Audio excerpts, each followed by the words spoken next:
The world, according to Evelyn Vance, was a poorly seasoned dish. Humanity was an overcooked, bland protein, and hope was a synthetic, cloying sauce used to mask the inevitable rot. Her palate was her only god, her prose its merciless prophet, and her column in the Chronicle, a bite of truth, was the sacred text that could make or break culinary empires with the cold, precise flick of a pen. She sat in the stark, minimalist perfection of her high-rise apartment, the glittering grid of the city laid out like a circuit board below her. On her screen, the words were sharp, clinical, and utterly damning. The gilded lily promises gold but delivers dross. Chef Leo Moretti's much-hyped establishment is a monument to culinary sentimentality, a place where ambition is drowned in a reduction of its own pretensions. The signature deconstructed osso buco is not an innovation but an abdication, a chaotic scattering of elements that disrespects the soul of the original dish. The saffron risotto, a dish that demands courage in its simplicity, was a timid, gummy affair. Moretti is clearly a chef who believes passion is a substitute for precision. Verdict 1 star, and that is a charitable assessment for the adequate, if unimaginative, wine list. Evelyn allowed herself a thin, satisfied smile. It was a good piece. It was true. She had no patience for the Leo Morettis of the world, the tousled-haired, fire-eyed idealists who thought a sprinkle of love and soul could compensate for a lack of technical rigor. She'd built her career on eviscerating such fantasies. Across the city, in the warm, thyme and garlic-scented heart of the Gilded Lily, Leo Moretti felt the review like a physical blow. He stood in his kitchen, the printout trembling in his flour-dusted hand. The lunch service had been cancelled. His staff moved around him in a hushed, funereal silence. "It's just one person's opinion, chef," murmured Anya, his sous chef. Leo shook his head, his usually bright eyes clouded. "No. Not just one person. Evelyn Vance. She doesn't just critique food, Anya. She dissects the chef's soul and finds it wanting." He crumpled the paper, the single, lonely star seeming to burn his palm. "She didn't just pan the food. She panned the why. He had poured everything into this place, his Nana's recipes, his savings, his very identity. The Gilded Lily was to be a sanctuary, a place where food was a memory, a story, a warm embrace. And Evelyn Vance had called it timid, chaotic, charitable. The anger was a cold, hard knot in his stomach. He needed air. He needed to get away from the pitying looks. Grabbing his leather jacket, he stalked out into the burgeoning twilight, the crumpled review still in his pocket. Evelyn, too, decided to venture out. The review was filed, the damage done. Now, she craved the one thing that never disappointed her, a perfect, uncomplicated espresso. There was a small, unassuming Italian cafe tucked away on a side street that she frequented precisely because it had no aspirations to greatness. It was simply, honestly good. Fate, that capricious maitre d', was seating its 2 guests. The cafe was dim, lit by flickering candlelight in old Chianti bottles. It took a moment for Evelyn's eyes to adjust, and another for her mind to register the man sitting at the corner table, staring into a demitasse as if it contained the answers to all his woes. Leo Moretti. His head snapped up. Their eyes met across the small room. In his, she saw a flash of raw, undiluted hurt, quickly hardening into a fury so intense it was almost heatless. In hers, he saw the cool, detached assessment of a scientist observing a failed experiment. The air crackled, thick with unsaid words. And then, the world went out. Not just the cafe, not just the street. The entire city. One moment, there was the low hum of life, the distant sirens, the thrum of traffic, the glow of a million screens. The next, there was nothing. A profound, swallowing silence, broken only by a collective, citywide gasp. The darkness was absolute, a velvet cloth thrown over the metropolis. "What the hell?" Leo's voice cut through the shock. A waiter stumbled past with a flashlight. "Citywide blackout. Grids down. No power anywhere." Panic, cold and immediate, seized Evelyn. Her apartment, her sanctuary, was 42 floors up. The elevator was a metal coffin. The stairs, a pitch-black, endless spiral. She was trapped down here, in the chaotic, unregulated underbelly of the city. Leo, in a moment of pure, instinctual chivalry that he would later curse, saw the rare, unguarded flicker of fear on her face. The great Evelyn Vance unmurmured. "You live in one of those glass towers, don't you?" he said, his voice flat. She didn't answer, which was answer enough. "You can't stay here. They'll lock this place up soon." He sighed, the sound heavy with resignation. "My restaurant is 2 blocks away. It has a gas stove. And candles. And," he added, the bitterness seeping through, "a 1-star wine list you apparently find adequate. It was the most reluctant rescue in history. An offer born not of kindness, but of a fundamental human decency that even Leo's current rage couldn't completely extinguish. Evelyn weighed her options, a dark, uncertain street or the mercy of the man whose career she had just attempted to murder. It was a choice between the devil and the deep blue sea, and the devil, at least, had a known address. "Fine," she said, her voice clipped. "But this doesn't change my review." Leo gave a short, harsh laugh. "Of course it doesn't. Let's go." The street was a different city. The familiar was made alien, the orderly chaotic. Without traffic lights, cars were frozen ghosts, their drivers standing beside them, faces illuminated by the eerie blue glow of phones that were rapidly becoming useless bricks. The stars, usually drowned out by light pollution, were a brilliant, indifferent spray across the black velvet sky. It was beautiful, in a terrifying, post-apocalyptic way. They walked in a bubble of hostile silence, the only sound the click of Evelyn's expensive heels and the scuff of Leo's boots. He walked with a sure-footed confidence, knowing these streets like the lines on his own hands. She followed, feeling vulnerable and absurdly out of place. The Gilded Lily was a dark cave. Leo unlocked the door, and the scent of stale herbs and yesterday's bread washed over them. He moved through the darkness with practiced ease, finding a box of long matches and lighting several thick pillar candles on the bar. The small flames pushed back the darkness, casting long, dancing shadows that made the empty tables and chairs look like a spectral audience. "Make yourself at home," Leo said, the sarcasm barely veiled. He disappeared into the kitchen. Evelyn remained standing, her arms crossed. She surveyed the room. It was cozy, she'd give him that. Warm terracotta walls, framed vintage Italian posters, checkered tablecloths. It was everything her apartment wasn't. It was personal. She found it claustrophobic. Leo returned with a bottle of red wine and 2 glasses. He poured one for himself and slid the other across the bar towards her. "Adequate," he stated. She ignored the glass. "How long do you think this will last?" "No idea. Hours. Maybe a day." He took a long swallow of wine. "A city this size, it's a heart attack. Takes time to reboot." Silence descended again, thick and uncomfortable. The only thing louder than the quiet was the unspoken review hanging between them. Finally Leo broke. He pulled the crumpled paper from his jacket pocket and smoothed it on the bar. The single star seemed to mock him in the candlelight.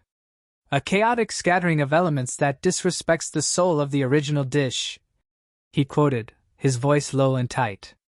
"You think I don't know the soul of Osobuco? My nana taught me to make it before I could ride a bike. It was her mother's recipe. Sentimentality is not a seasoning, chef," Evelyn said, her tone cool. "Nostalgia is the crutch of the incompetent. You took a classic, a dish of profound comfort and unity, and you tore it apart. You made it intellectual. You made it clever. Food shouldn't be clever. It should be good.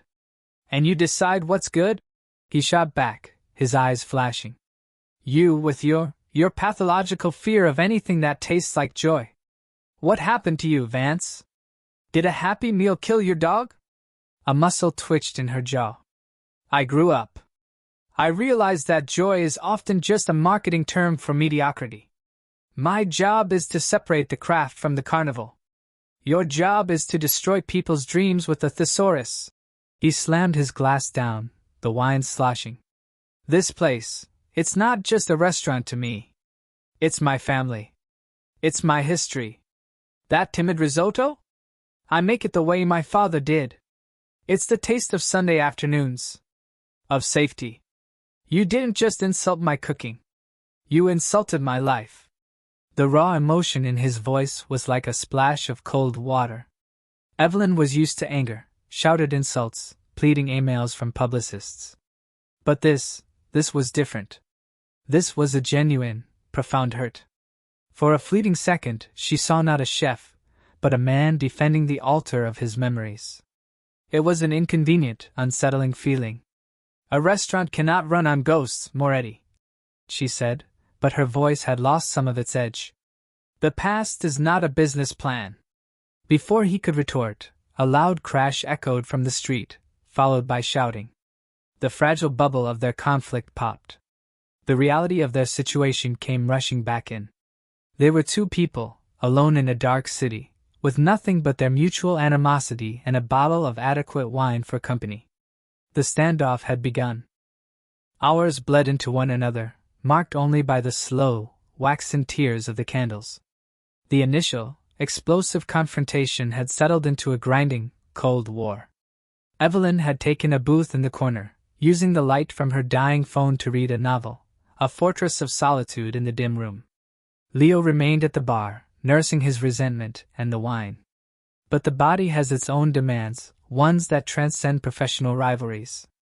Around midnight, a low, traitorous rumble echoed from Evelyn's stomach. She tried to ignore it, to maintain her imperious composure, but it was insistent. Leo heard it. He looked up from his glass, a cynical smirk playing on his lips. Critiquing the silence now, are we?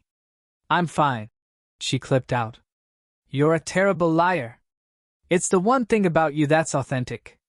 He stood up and stretched. I'm hungry. I'm going to make something. You can watch.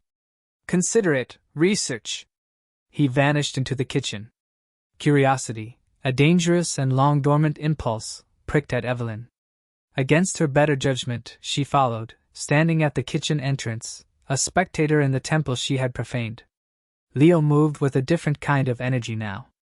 The anger was gone, replaced by a focused, fluid grace. He lit the gas burners with a match, a soft wump of blue and orange flame that was the only real power in the building. He worked by the light of a single candle, his hands knowing where everything was. A knife, a pan, a bulb of garlic. He didn't pull out exotic ingredients. It was simple, rustic food. Some leftover bread, a few cloves of garlic, a tin of good olive oil, a handful of cherry tomatoes from a bowl on the counter, a sprig of rosemary. What is that? Evelyn asked, her voice unnaturally loud in the quiet kitchen. Panzanella? More or less. He didn't look at her. He was crushing the garlic with the flat of his knife, the papery skin falling away. He tore the bread with his hands, rough, uneven chunks. He sliced the tomatoes, their juicy innards glistening in the candlelight. Evelyn watched, mesmerized. This wasn't the performative art of a chef on a line. This was something else. Something primal. There was no measurement, no precise timing. It was all feel. The sizzle of bread hitting the hot pan with the oil, the fragrant puff of steam as the garlic hit the heat, the bright, acidic scent of the tomatoes as they burst. He tossed it all together in a bowl, drizzling it with more oil, a pinch of salt, a grind of black pepper from a mill. He tore the rosemary over it, the needles falling like fragrant confetti. He divided the mixture onto 2 plates, handed one to her, and took the other back to the bar. Evelyn stared at the plate. It was messy. It was chaotic. It was the antithesis of everything she valued. But the smell, it was incredible. It was the smell of sun-warmed earth, of Italian kitchens, of a simplicity so profound it felt like a secret truth. She took her plate and sat at a table opposite him. She took a hesitant bite. The flavor exploded in her mouth. The bread was crisp and oily, soaked in the garlicky, tomatoey juices. The tomatoes were sweet and acidic. The rosemary was a pungent, woody kiss. It was warm, and comforting, and utterly, devastatingly delicious. It was perfect. She ate in silence, every bite a quiet demolition of her own defenses. This was not a dish that could be deconstructed. It was a whole. It was greater than the sum of its parts. It was, she realized with a jolt, food with a soul. She finished, setting her fork down with a soft click. Leo was watching her, his expression unreadable. "Well?" he asked, his voice quiet. "How many stars?" Evelyn looked at the empty plate. She looked at his face, now softened by the candlelight, the anger replaced by a weary curiosity. "That," she said, and her voice was strangely thick, "was not on the menu." "No," he agreed. "It's what I make for myself when the service is over. When I'm alone." The word hung between them. Alone. In the vast, dark, silent city, it was a word that carried weight. The first crack had appeared in the wall. The shared meal had changed the atmosphere. The hostility had receded, replaced by a tentative, fragile truce. The darkness outside felt less like a prison and more like a blanket, insulating them from the world. They had moved to a booth, the single candle between them casting a small, intimate pool of light. "Why food?" Leo asked suddenly, refilling her wine glass without asking. She didn't stop him. Evelyn stared into the ruby depths. It was a question she hadn't been asked in a very long time. People assumed she was a failed chef, a bitter gourmand. They were wrong. "My mother," she began, the words feeling foreign on her tongue. "She was a brilliant cook. But she was also fragile. Her world was the kitchen. It was the only place where things made sense. She could follow a recipe and it would obey. Life didn't." She took a sip of wine. She entered a national competition. Spent months perfecting her signature dish. A chocolate soufflé. The day of the final, the judge, a famous, pompous man, took one bite and said it was cloying and emotionally manipulative. He said she used too much vanilla, that it was a cheap trick to evoke nostalgia. Leo was listening, utterly still. She never cooked seriously again. She packed away her knives. The light in her just went out. Evelyn's voice was flat, a recitation of facts. "I was 12. I decided then that food wasn't about love or memory. It was about power. And that judge had all of it. I vowed that one day, I would have that power. I would be the one holding the pen.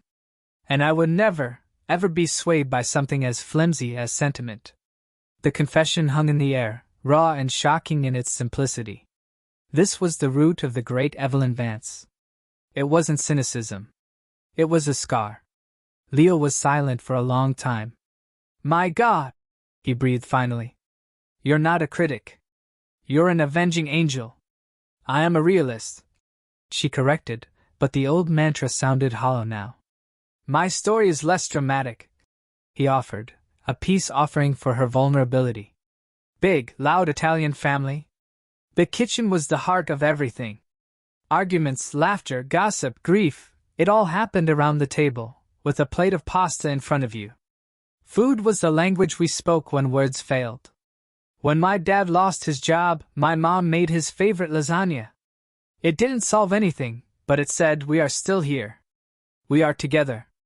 That's all I ever wanted this place to be. A kitchen for people whose words have failed them." He looked around his dark restaurant, his expression full of love and loss. "You called it timid. But maybe it's just gentle." Evelyn felt the foundation of her entire worldview shift. She had spent her entire career punishing chefs for her mother's soufflé. She had mistaken gentleness for weakness, soul for sentimentality. She had been so busy guarding against emotional manipulation that she had become immune to genuine emotion. "The risotto," she said softly. "It's your father's." "Yes. It's comforting." That was the point. The turning point was not a dramatic event. It was a quiet, seismic shift in understanding. The villain in his story became a wounded girl. The hack in her story became a man carrying a legacy. Dawn began to bleed into the sky, a soft, gray light seeping around the edges of the blinds. The candles had burned low, pools of wax hardening on the tables. The blackout was ending. The sound of a single car horn, then another, echoed from the street. The city was groggily waking up, its electronic heart beginning to beat again. Evelyn and Leo stood by the door, looking out at the now visible world. The night was over. The spell was broken. The review, Leo said, not as an accusation, but as a simple, painful fact. Evelyn turned to him. The cynical mask was gone. In its place was a weary, thoughtful woman. The review was written by someone who hadn't eaten the panzanella, she said, or heard the story behind the risotto. He gave her a small, sad smile. You don't have to. I know, she said. She reached into her bag, pulled out a business card, and wrote a number on the back. This is my personal line. When the power is fully back, call me. I'd like to taste the osso buco. The constructed version. It was an offer of a ceasefire. An offer of a new beginning, built not on the ashes of a bad review, but on the foundation of a long, dark night of truth. Leo took the card, his fingers brushing against hers. A spark, not of animosity, but of something else entirely, passed between them. I'd like that. Evelyn nodded and stepped out into the cool morning air. The city was the same, yet everything was different. She walked away, the taste of garlic, tomatoes, and a profound, unsettling hope on her tongue. Leo watched her go, then looked down at the card in his hand. He looked around his restaurant, seeing it not as a failure, but as a work in progress. Just like its chef. He picked up the crumpled one-star review from the bar. He smoothed it out one last time, then carefully, deliberately, fed it to the dying flame of the last candle. It curled, blackened, and turned to ash. 3 months later. The headline in the Chronicle was not on the food page. It was a featured column, a rare piece by Evelyn Vance that was not a review. A kitchen of ghost and grace, the redemption of the gilded lily. We are often the villains in each other's stories, armed with the sharp knives of our pasts.